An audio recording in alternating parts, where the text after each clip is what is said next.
Praise Lord. खुदावंद यीशु मसीह के मुबारक नाम में हम आपका खैर मकदम करते हैं। इस असेंबली ऑफ बिलीवर्स चर्च के प्रोग्राम ग्रेस ऑफ गॉड में आप सबका स्वागत है आज के इस दिन में, ताकि आप जुड़े और खुदावंद की आशीष को ग्रहण कर सके। तो आइए देखें इस प्रोग्राम को जो है ग्रेस ऑफ गॉड। तेरा प्यार है महान, तेरा प्यार है जहान, मैं जो पहले मुर्दा था तूने डाली मुझ में जान। तेरा प्यार है महान, तेरा प्यार है जहान, मैं जो पहले मुर्दा था तूने डाली मुझ में जान। क्यों ना बोलूं फिर मैं तेरी जय जयकार, क्यों ना बोलूं फिर मैं तेरी जय जयकार, जय जयकार, जय जयकार। तूने मेरे लिए क्या कुछ ना किया, जय जयकार, जय जयकार। तूने मेरे लिए क्या कुछ ना किया।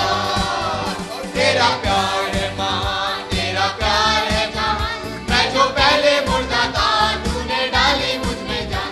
तेरा प्यार है महान, तेरा प्यार है जहान, मैं जो पहले मुर्दा था तूने डाली मुझ में जान। क्यों ना बोलूं फिर मैं तेरी जय जयकार, क्यों ना बोलूं फिर मैं तेरी जय जयकार, जय जयकार, जय जयकार। तूने मेरे लिए क्या कुछ ना किया, जय जयकार, जय जयकार। तूने मेरे लिए क्या कुछ ना किया। मेरी सूरत बिगड़ी थी, मेरा दिल था काली, तूने सींचा लहू से ताकि हो बे हरियाली। मेरी सूरत बिगड़ी थी, मेरा दिल था काली, तूने सींचा लहू से ताकि हो बे हरियाली। क्यों ना बोलूं फिर मैं तेरी जय जयकार, क्यों ना बोलूं फिर मैं तेरी जय जयकार, जय जयकार, जय जयकार। तूने मेरे लिए क्या कुछ ना किया, जय जयकार, जय जयकार। तूने मेरे लिए क्या कुछ ना किया। आई जीवन में खुशी, आई अपनी जिंदगी, तू है जिंदा शापिया, तूने ये है किया। आई जीवन में खुशी, आई अपनी जिंदगी, तू है जिंदा शापिया, तूने ये है किया। क्यों ना बोलूं फिर मैं तेरी जय जयकार, क्यों ना बोलूं फिर मैं तेरी जय जयकार, जय जयकार, जय जयकार। तूने मेरे लिए क्या कुछ ना किया, जय जयकार, जय जयकार। तूने मेरे लिए क्या कुछ ना किया। अपने रूह से भर दिया, अपनी शक्ति मुझको दी, ताकि दूं मैं गवाही तेरे जी उठने की। अपनी रूह से भर दिया, अपनी शक्ति मुझको दी, ताकि दूं मैं गवाही तेरे जी उठने की। क्यों ना बोलूं फिर मैं तेरी जय जयकार, क्यों ना बोलूं फिर मैं तेरी जय जयकार, जय जयकार, जय जयकार, जय जयकार। तूने मेरे लिए क्या कुछ ना किया, जय जयकार, जय जयकार। तूने मेरे लिए क्या कुछ ना किया। तेरा प्यार है महान, तेरा प्यार है जहान, मैं जो पहले मुर्दा था तूने डाली मुझ में जान। तेरा प्यार है महान, तेरा प्यार है जहान, मैं जो पहले मुर्दा था तूने डाली मुझ में जान। क्यों ना बोलूं फिर मैं तेरी जय जयकार, क्यों ना बोलूं फिर मैं तेरी जय जयकार, जय जयकार, जय जयकार, जय जयकार। तूने मेरे लिए क्या कुछ ना किया, जय जयकार, जय जयकार। तूने मेरे लिए क्या कुछ ना किया। Praise the Lord, hallelujah. एक बार फिर हम खुदावन के शुक्रगुजार हैं कि खुदावन ने आज की खूबसूरत सुबह में हमें फिर मौका दिया कि हम आपके साथ हम कलाम हो सकें। बीते हुए हफ्ते में हम आपसे बातचीत कर रहे थे यरूशलेम के बारे में। यरूशलेम यानी खुदा का घर, और जो खुदा का घर है, अगर उसके लिए मैंने आपको बताया था कि खुदावन यीशु मसीह ने खुद कहा है यरूशलेम से बाहर मत निकलना, क्योंकि यरूशलेम के अंदर रहने वालों को खुदावन सारी बरकतें दे सकता है। खुदावन बहुत अच्छा है, खुदावन आपकी हिमायत करने को तैयार है। इशाया 66 और उसकी 11 और 12 में कुछ ऐसे लेगा, फरमानी से यानी बहुत आज से, हाँ, खुदा यूं कहता है, देख मैं सलामती, हाँ, सैलाब की तरह और उसके पर रवा करूंगा और बगल में उठाए जाओगे और घुटनों पर, किन के लिए? यरूशलेम के लिए बात कर रहा है। कह रहा है इतनी फरावानी होगी, इतनी बहुतात होगी कि तुम्हें कभी हाथ फैलाने की जरूरत नहीं पड़ेगी। यरूशलेम में रहोगे, न तुम भीख मांगोगे न तुम्हारे बच्चे भीख मांगेंगे। यरूशलेम में रहोगे तो तुम बुजुर्ग होने पर भी लाठी के सहारे चल के जाके चौक पे बैठोगे।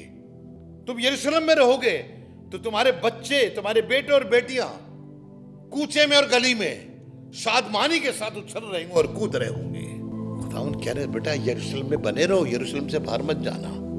गलती यही है कि हम यरूशलेम से बाहर निकल जाते हैं और यरूशलेम की दायरे से जब बाहर निकलते हैं, कलाम में लिखा है अय्यूब के 14वें बाब में, कोई भी इंसान अपने दायरे से बाहर जा ही नहीं सकता। ये लिखा उसके लिए जिसकी डेथ होती, खुदा ने एक दायरा ठहरा रखा, वो पार ही नहीं कर सकता। शायद 6ठी आयत होगी, तो वो उस दायरे से नहीं निकल सकता।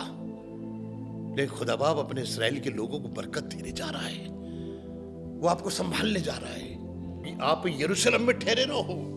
देखिए यरीहो को जब खत्म करने गया तो वहां पे कोई भी जन ऐसा नहीं था जो कि यरूशलेम वाला बने, और पूरे यरीहो के अंदर एक लड़की मिली। क्या वहां पे अच्छे लोग नहीं होंगे? क्या वहां पे कोई खुदा से डरने वाला नहीं होगा? नहीं, कोई भी नहीं डरता था। एक राहाब वेश्या थी, उसको देख के लगा इसमें कुछ यरूशलेम का कुछ अंश दिख रहा है। उसने खुदा के लोगों को अपने पास छुपाया, बचाया राजा से, उनको पनाह दी, और जब उनको पनाह दी तो उनसे कहा कि हमें मालूम है तुम इस देश को खत्म कर दोगे, लेकिन मुझसे वादा करो तुम मेरे घर को छोड़ दोगे। अपनी बात नहीं करी थी, तुम मुझे छोड़ दोगे, तुम मेरे घर को छोड़ दोगे। उसने कहा ठीक है, लाल डोरी तू वो टांग दे, और जब हम इसको काबिज करने आएंगे तो तेरे घर में जो भी होगा उसको नहीं मारेंगे। एक अच्छी लड़की जो वेश्या थी कन्वर्ट हो गई, यरूशलेम के अंदर आ गई। सारा देश खत्म हो गया, सारे जानवर खत्म हो गए, आदमी औरत बच्चे क्या सब खत्म हो गए, माल इसबाब सब खत्म हो गया। बची तो राहिबा और उसका खानदान। राहब जो जिस्म का कारोबार करती थी, देखिए उसका घर मालूम कहां था? वेश्याओं का घर शहर से बाहर होता था, तो इसका घर शहर की जो बाहर की दीवार है, जिसके बाद आगे शहर नहीं है, जंगल है, और शहर अंदर है, तो उसकी दीवार पे इसका घर था। क्या उस जमाने में एक ही वेश्या होगी और नहीं होंगी? आज के जमाने में भी बहुत सी हैं। अब तो स्टैंडर्ड बदल गया है, अब तो शहर में भी होती तो दिखती नहीं कौन सी वेश्या है कौन वेश्या नहीं है। लेकिन इतने सारी वेश्याओं में खुदा ने सिर्फ एक ही को बचाया। जब आप यरूशलेम का साथ देंगे तो आप भी यरूशलेम में शामिल हो जाएंगे। उस औरत ने यरूशलेम का साथ दिया और वो खुदा ने उसे अपनी तरफ कर लिया, सारा खानदान बच गया। आप भी ऐसे ही कर सकते हैं। अगर आपने अभी तक यरूशलेम को ज्वाइन नहीं करा है, अगर आपने यरूशलेम की बातों को कबूल नहीं करा है, अगर आप यरूशलेम के अंदर दाखिल नहीं हो रहे हैं, तो आज खुदा को कबूल करिए। खुदा आपके जरिए से आप ही को नहीं, आपके सारे खानदान को बचा लेगा। जिस तरह नूह के जरिए से खुदा ने उसकी औरत, उसके बेटे और उसकी बहू को बचाया, उसके जरिए से सारे जानवरों को बचाया, क्योंकि नूह खुदावन के लिए यरूशलेम बन गया था। और क्या नूह ने जब 120 साल तक किश्ती बनाई तो लोग पूछ रहे होंगे क्या कर रहे हो? उसने बताया था ऐसा, सब हंस रहे होंगे। उसने कहा भी होगा आ जाओ किश्ती में, किसी ने आना नहीं चाहा। यरूशलेम में वही आएगा जो बचाया जाएगा। राहब आई सिर्फ, वो बच गई, और दाऊद के खानदान यानी यीशु मसीह ने इसी के खानदान में से जन्म लिया। हम खुदा के लोग हैं, खुदा के पास आते हैं। सुनिएगा, एक जगह और लेके चलो, इशाया 66 इसकी 13वीं आयत को पढ़िएगा। इशाया 66 और उसकी 13वीं आयत पढ़े। हाँ, जिस तरह माँ अपने बेटे को दिला, मालूम क्या क्या कहते हैं, दिला सके, अरे बेटा हो जाएगा, अरे नहीं, वो ऐसे गुस्सा कर रहे तो ठीक हो गए। नहीं बेटा, अच्छा ये चाहिए, मिल जाएगा बेटा, अभी अभी नहीं, ला देंगे। दिलासा कहते हैं ना, गुड़ न दे गुड़ की सी बात तो कर दे, इसे कहते हैं दिलासा। जिस तरह एक माँ अपने बेटे को दिलासा देती है, उसी तरह मैं तुमको दिलासा दूंगा। यरूशलेम में ही तुम तसल्ली पाओगे। आज का मेरा खास मकसद है कि आपको बताऊं, आपको तसल्ली देने के लिए खुदा ने यरूशलेम को बनाया है। जब आप यरूशलेम में रहने लगेंगे, जब आप खुदा के घर में आने लगेंगे, जब आप खुदा के घर में इबादत करने लगेंगे, तो बाइबल बताती है कि वहां तसल्ली मिलेगी। आपका बिजनेस गड़बड़ा रहा है, यरूशलेम में बसे रहो, खुदा तसल्ली देगा। आपके घर के अंदर परेशानियां आ गई हैं, यरूशलेम में बसे रहो, खुदा उन तसल्ली देगा। दुनिया में आपको कंधे पे हाथ रखने वाले बहुत मिल जाएंगे और कहेंगे हम तुम्हारे साथ हैं। बेटा कोई बात नहीं, एक हफ्ता दिखेंगे, एक महीने दिखेंगे, फिर आपको दिखाई नहीं देंगे। लेकिन मैं उस खुदा की बात कर रहा हूं जो आज भी आपके साथ है और आगे भी आपके साथ रहेगा। ऐसी तसल्ली देगा कि आपको जो आपका अजीज चला गया है उसकी कमी निकलेगी। खुदा उसका रोल अदा करेगा आपके जीवन में, आप तसल्ली पाओगे। आज बहुत से लोग जो उनका अजीज रलत कर गया, आज भी उनकी आंखों में आंसू आ जाते हैं। मालूम क्यों आ जाते हैं? उनको तसल्ली नहीं मिली। और तसल्ली क्यों नहीं मिली? वो यरूशलेम में आई नहीं। यरूशलेम में आते तो खुदा बाप तसल्ली देता और उनकी आंखों को आंसू बहाने से रोक लेता, वो तसल्ली पाएंगे। तुम यरूशलेम में ही तसल्ली पाओगे, यरूशलेम में ही तुम जो बरकत पाओगे। यरूशलेम में आ जाओ। आ यरूशलेम, आ यरूशलेम, तू जो नबियों को कत्ल करती है, ये लिखा ना, तू जो नबियों को कत्ल करती है। यानी बताओ, खुदा ने अपने दासों को भेजा, उन्होंने उसे कत्ल कर दिया।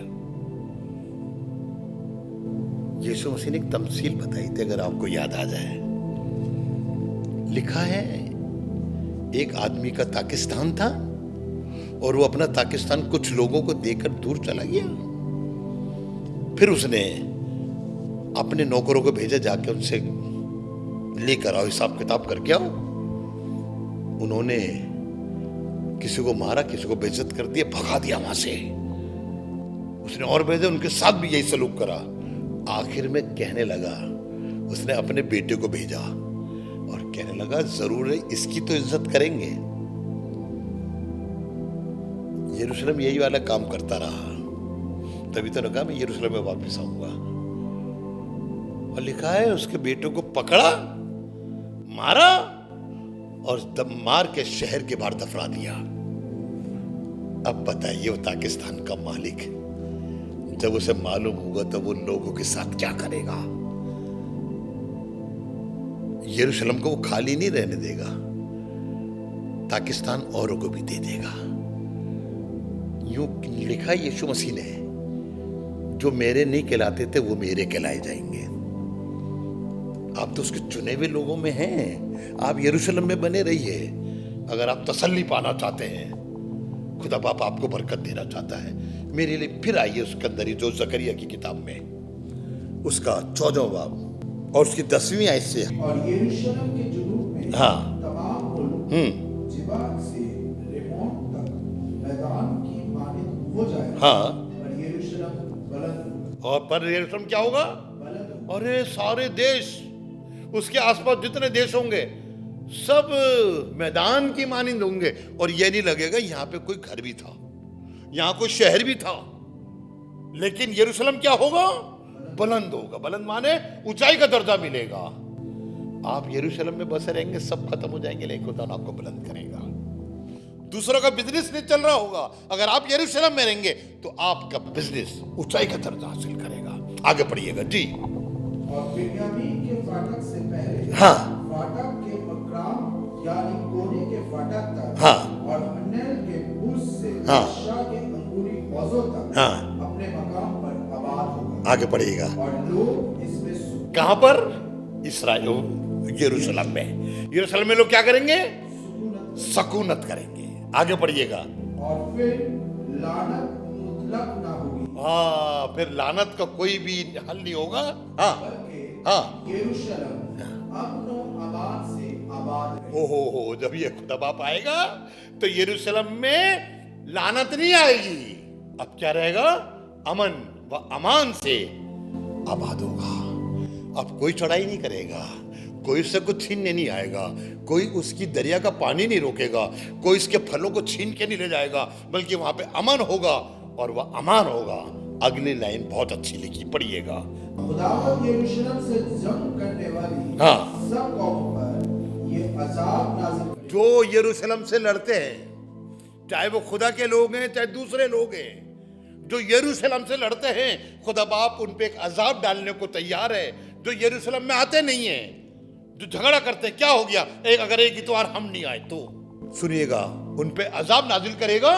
हाँ, खड़े खड़े का गोश्त सूख जाएगा। ओफो, जो यरूशलेम से झगड़ते हैं, जो यरूशलेम के घर के पीछे हाथ धोके पड़े हैं, ये पादरी कैसा है, यहाँ के लोग कैसे हैं, बस उनके बच्चे गलती करते हैं, सारा इल्जाम पादरी पे थोप देते हैं। खुदा बाप एक काम कर रहा है, मैं उनसे लड़ूंगा।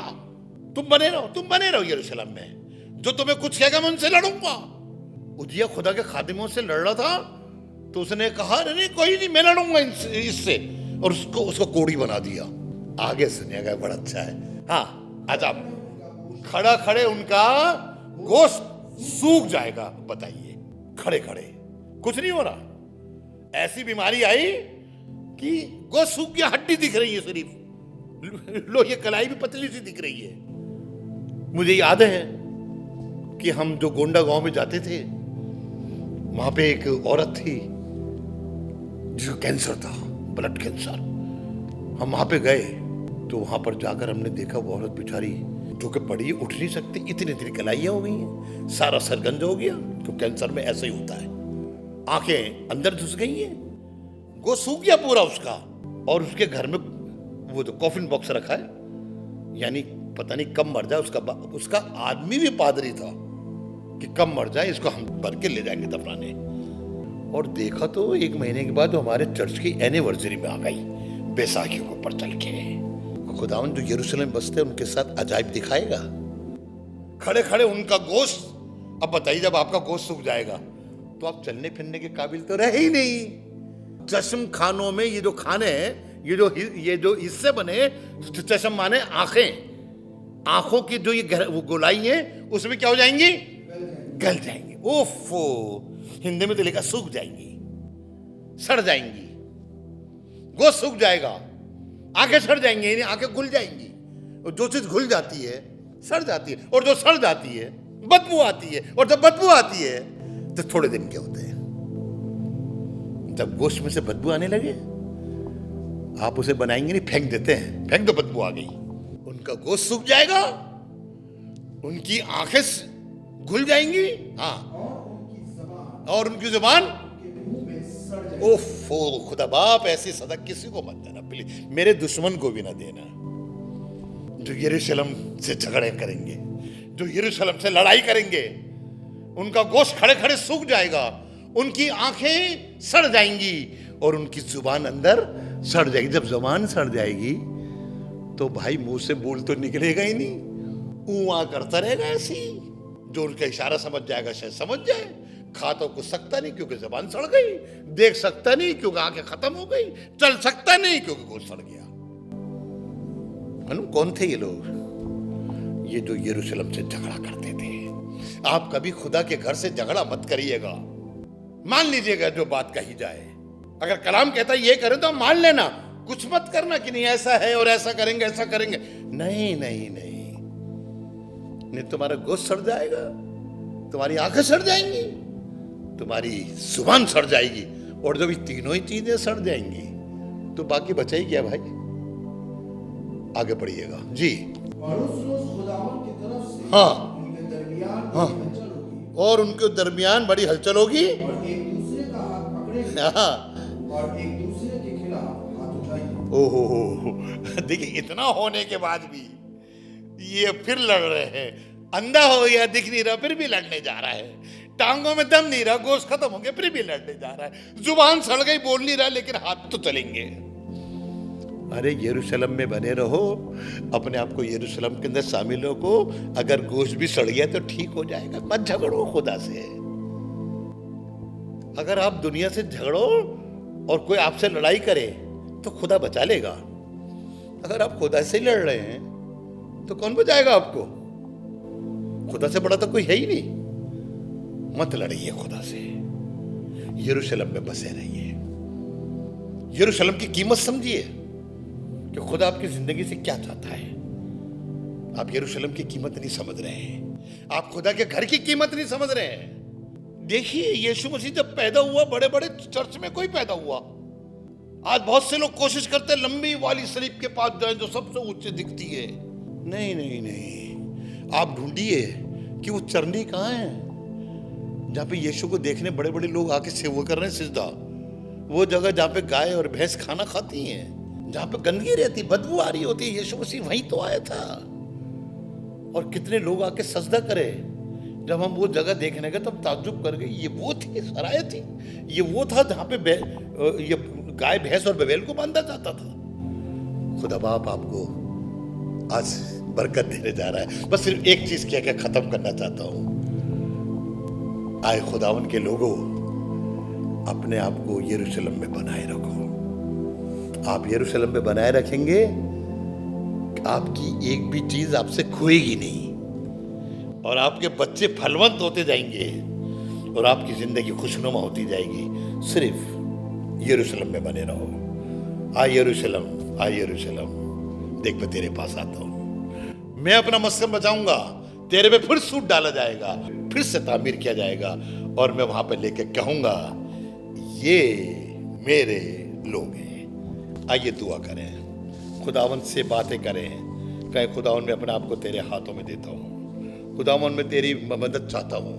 मैं यरूशलेम में रहना तो चाहता हूं, लेकिन बहुत से हालात हैं जो मुझे तेरे घर में आने से रोक देते हैं। उन सारी चीजों को दूर कर दे, ताकि तू मेरे को कहे ये मेरा बच्चा है, ये मेरी बेटी है, ये मेरा बेटा है। और वो तू मुझे तसल्ली देगा, तू मुझे बुलंद करेगा, बाला करेगा, सरफराज करेगा, आबाद करेगा, उखाड़ेगा नहीं, बल्कि मेरी मदद करेगा।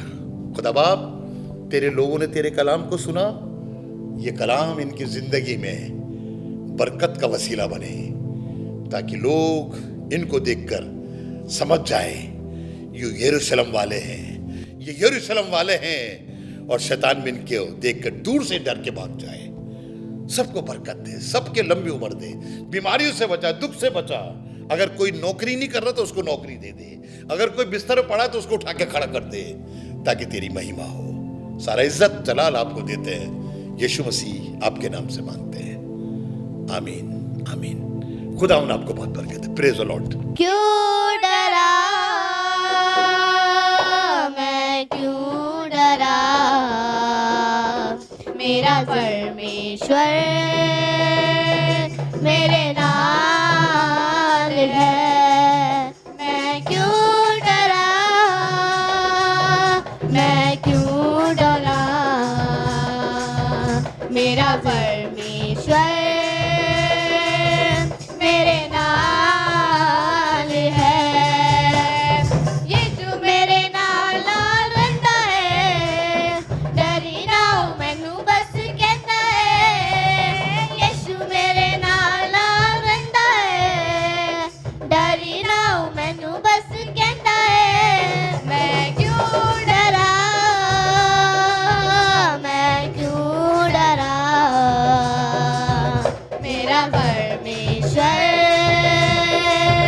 मेरे नाल है। डरा मैं क्यों डरा, मेरा परमेश्वर मेरे नाल है। जिसे भी ना करे हर लोड़ पूरी अपने अजीज दी, होवेगी ना कमी कदे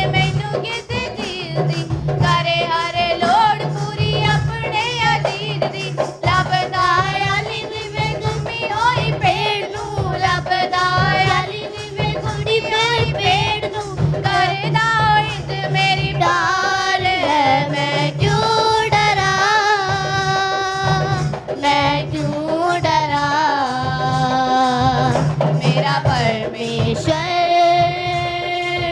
मेरे नाल है। क्यों डरा मैं, क्यों डरा, मेरा परमेश्वर मेरे नाल है। जिथे भी मैं जावा मेरे आगे आगे चलता, लखा लख दूत मेरी रखियो खलदा। जिथे भी मैं जावा मेरे आगे आगे चलता, लखा लख दूत मेरी रखी लियो खलदा। एड़े शब्दां नाल ओदा करा धन्यवाद, केड़े शब्दां नाल ओदा करा धन्यवाद। हर पासे ओदा ही जलाल है। मैं क्यों डरा, मैं क्यों डरा, मेरा परमेश्वर मेरे नाल है, मेरे नाल है, मेरे नाल है।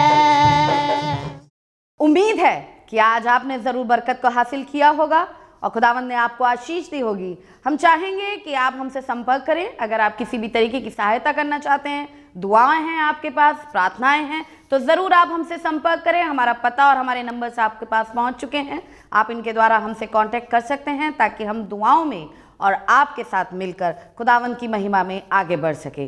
Praise the Lord. खुदा आप सबको बहुत आशीष दे। हमारा एड्रेस है assembly of believers church, S410 street number 11, school block, Shakarpur, Delhi 110092। और अगर आप हमसे फ़ोन पे कांटेक्ट करना चाहते हैं तो हमारे नंबर हैं 8527158740 और दूसरा नंबर है 9891358387। इसके अलावा 9891152423